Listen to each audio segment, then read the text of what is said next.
Hello hi అండి. ఈరోజు నేను మీకు పాలకూర ఆమ్లెట్తో పాలకూర కర్రీని ఎలా చేసుకోవాలో చేసి చూపిస్తాను. ఇది కమ్మగా రుచిగా ఉండడమే కాకుండా ఆరోగ్యానికి ఎంతో మేలు చేస్తుంది. మొన్నటి వీడియోలో ఈ ఆమ్లెట్ ఎలా చేయాలో చూపించాను. ఎవరైనా చూడకపోతే ఆ వీడియోని చూడండి. ఈ ఆమ్లెట్తోనే నేను ఇప్పుడు కర్రీని ప్రిపేర్ చేస్తున్నానండి. ముందుగా స్టవ్ పై కడాయి పెట్టి కడాయి హీట్ అయ్యాక 2 స్పూన్స్ నెయ్యిని వేసుకోవాలి. ఈ కర్రీలోకి నెయ్యి వేస్తేనే చాలా కమ్మగా రుచిగా ఉంటుంది.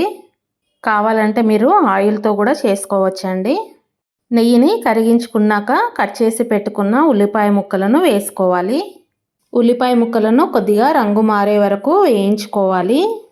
ఈ కర్రీ అన్నంలోకి, చపాతీలోకి, దోశలోకి చాలా బాగుంటుందండి. మీరు ఒకసారి ట్రై చేసి చూడండి.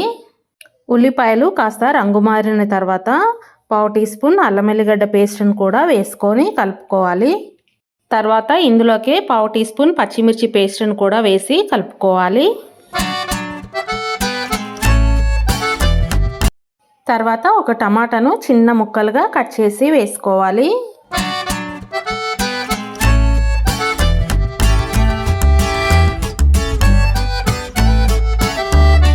టమాటా ముక్కలను ఒకసారి బాగా కలుపుకొని మూత పెట్టి మధ్య మధ్యలో కలుపుతూ బాగా మగ్గించుకోవాలి. టమాటాలు బాగా మెత్తగా మగ్గిన తర్వాత అందులో కాస్త 1/2 టీ స్పూన్ పసుపును వేసి కలుపుకోవాలి. కలుపుకున్న తర్వాత 1/2 టీ స్పూన్ గరం మసాలా వేసుకొని 1/2 టీ స్పూన్ ధనియాల పొడిని కూడా వేసి బాగా కలుపుకోవాలి.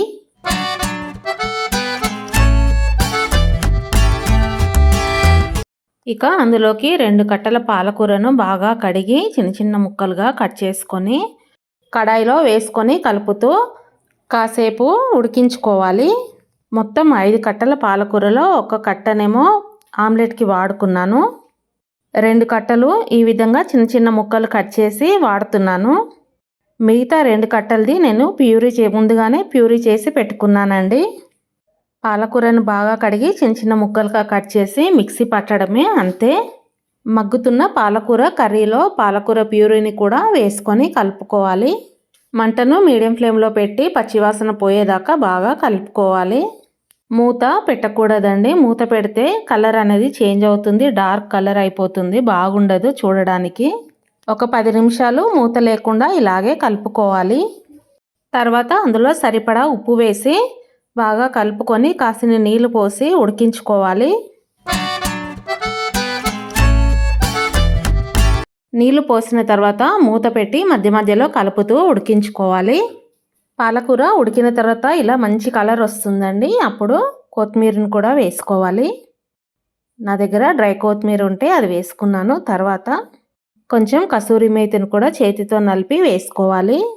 కసూరి మేతి వేయడం వలన మంచి అరోమా వస్తుంది. తర్వాత అందులో మనము ఆమ్లెట్ని ఇలా చిన్న చిన్న ముక్కలుగా కట్ చేసి వేసుకోవాలి. తర్వాత అన్నీ ఒకసారి బాగా కలుపుకోవాలి. ఇప్పుడు అందులో కొంచెం పెరుగును కూడా వేసి కలుపుకోవాలి. కాస్త పెరుగును వేస్తే రంగు ఇంకా చాలా బాగుంటుందండి. టేస్ట్ కూడా అదిరిపోతుంది. అంతే అండి. ఇక మన పాలక్ ఆమ్లెట్ పాలకూర కర్రీ రెడీ అయిపోయినట్లే. మీకు నచ్చితే నా ఛానల్ని సబ్స్క్రైబ్ చేసుకోండి. మీరు కూడా ఒకసారి ట్రై చేసి ఈ కర్రీ ఎలా వచ్చింది నాకు కామెంట్ చేయండి.